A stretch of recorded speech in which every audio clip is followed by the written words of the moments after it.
that we have that good to go. Says that I'm live. Okay.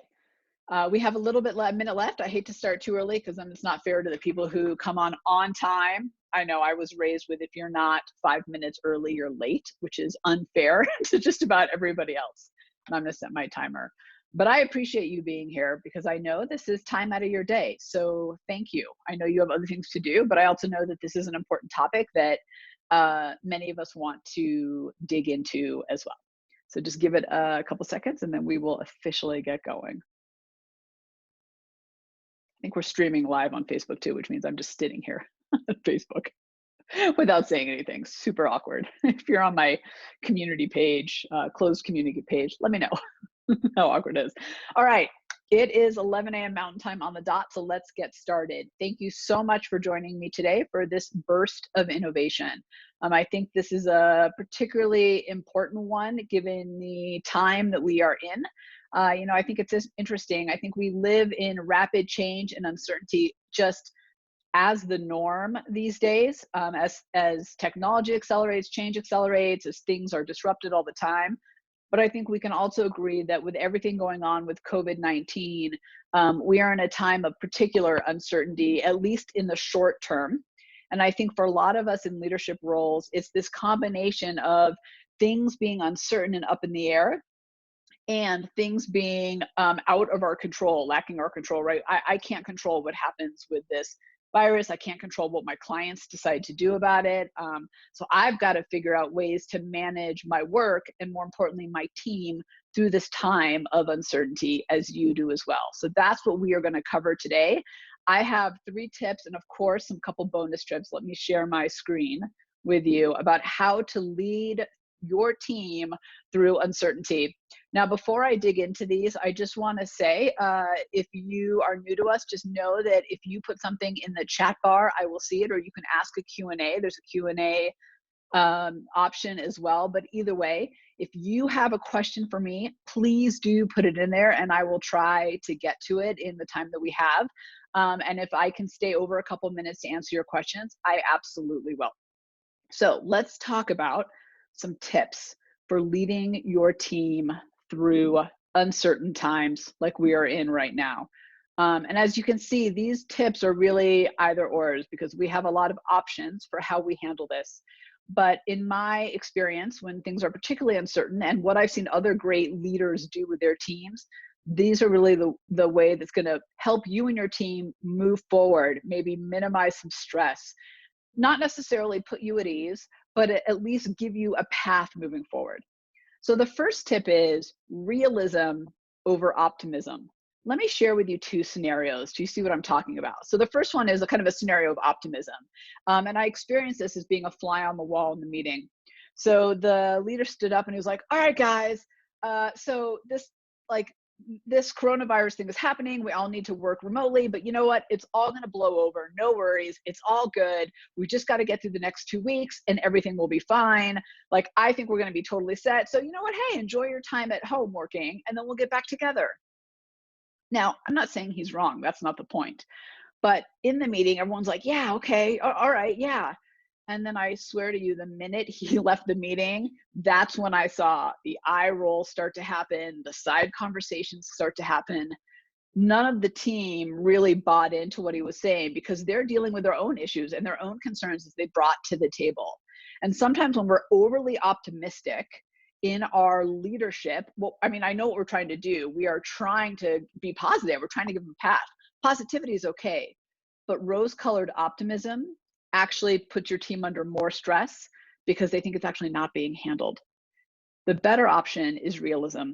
Let me give you an example of another meeting I was in where, again, I was fortunate enough to be a bit of a fly on the wall where I talked to the leader ahead of time. He went in and he said, hey, you guys, look, I know this really sucks. And I know there's a lot of certainty here, but we're going to do our best to make the most of this situation. Here's the reality of what we're dealing with. And here's what we're going to do to move forward. Do you see the difference? Now, obviously, I can't share the details of that meeting because it's confidential. But my point being is that when you go to your team with a realistic lens and a realistic view of like, hey, here's the good and here's the bad, it does put people at ease. It helps them see that you are at the helm as the leader, giving them a path, but also being realistic about the situation. I think one of the worst things we could do is be overly skeptical or negative or overly optimistic. We got to find that realistic point in the middle. And you know what that is for your team and how all of this going on right now is impacting your business. Realism, not optimism, not skepticism, realism. The second one is, and this actually ladders or layers onto the first one, is action over answers. I wanted to give a quick example because this just happened. I just got an email from one of my favorite local restaurants here in Denver called Snooze. And it said, hey, health is our top priority. Here are the 5 things that we're doing to ensure the safety and the cleanliness of our restaurants. And it listed out some things they were doing. They didn't present me with the answers, but they presented me with, we're taking action.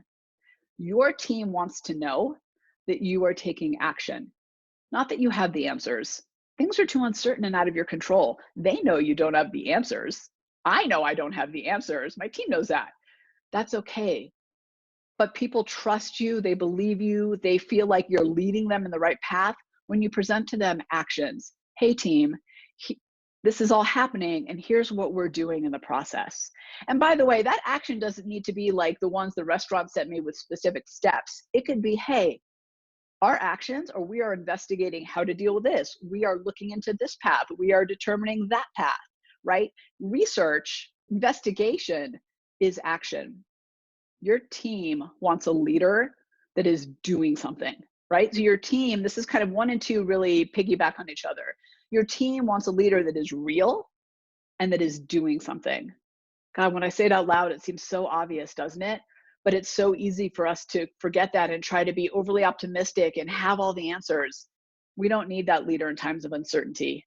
In times of uncertainty, what we really need is realism and action. Now, the third one is investment over workload. So I had a client call me yesterday and they said, hey, Tamara, look, we're canceling our events. We're all working remotely. But here's the thing. I really want to invest in my team. So would you mind releasing your 6-part innovation virtual class early to us? I know you were going to wait till May to go public, but would you release it early so that I can buy that for my team? And I think there's about 25 of them. I said, sure, Greg, like I'd be happy to, but why? Like, what does this do for you? And he said, well, here's the thing, Tamara.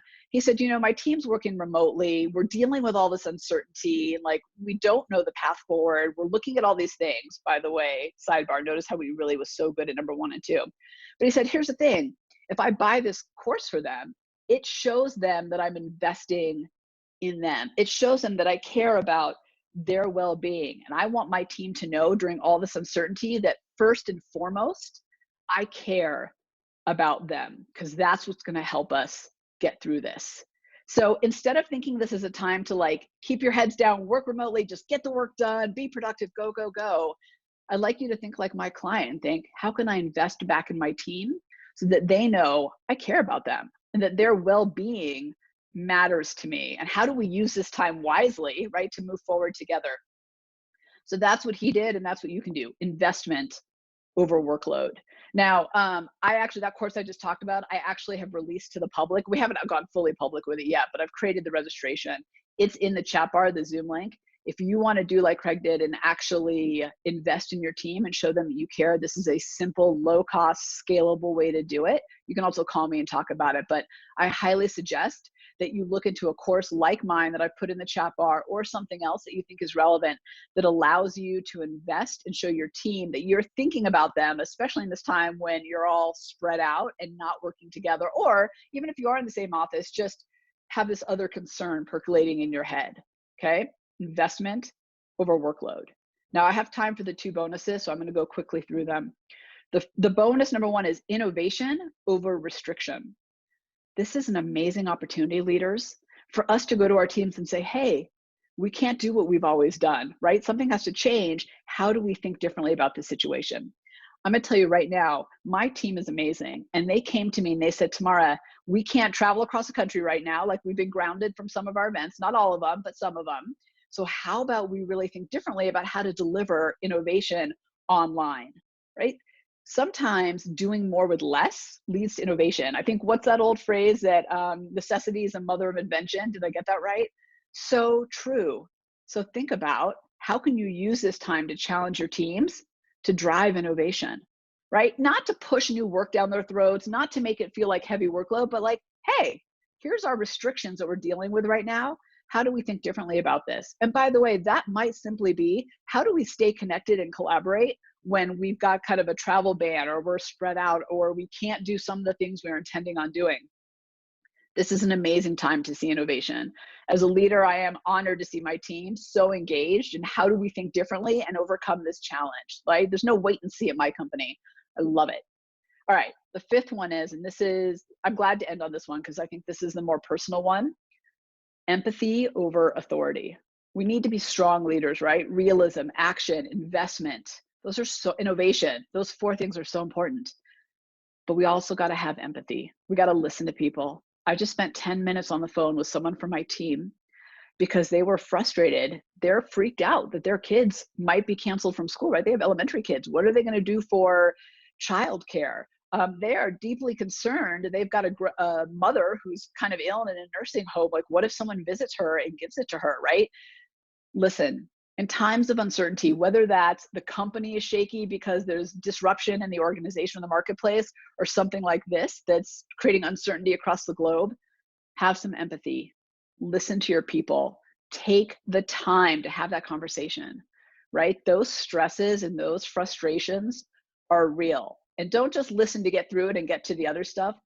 Really pay attention, because those stresses are part of their daily life and clouding everything that they do. And you know what? Just having that 10-minute conversation with my team member made them feel better. We felt super connected. And when it was time for us to get to work, we could do that because we had the conversation about the elephant in the room. All right, realism, action, investment, innovation, empathy. That is how we lead people through uncertain times. Now, I have a quick poll that I would love for you to do if you're online.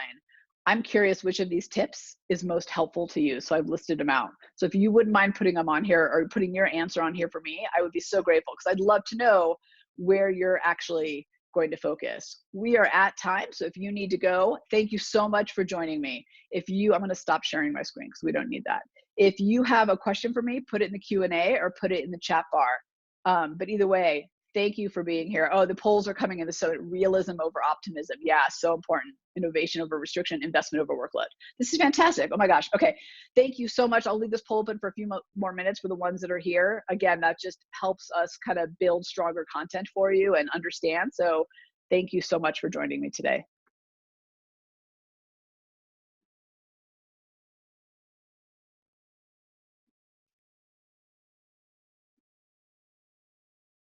Okay, I'm going to end the meeting now. Here we go. Thank you.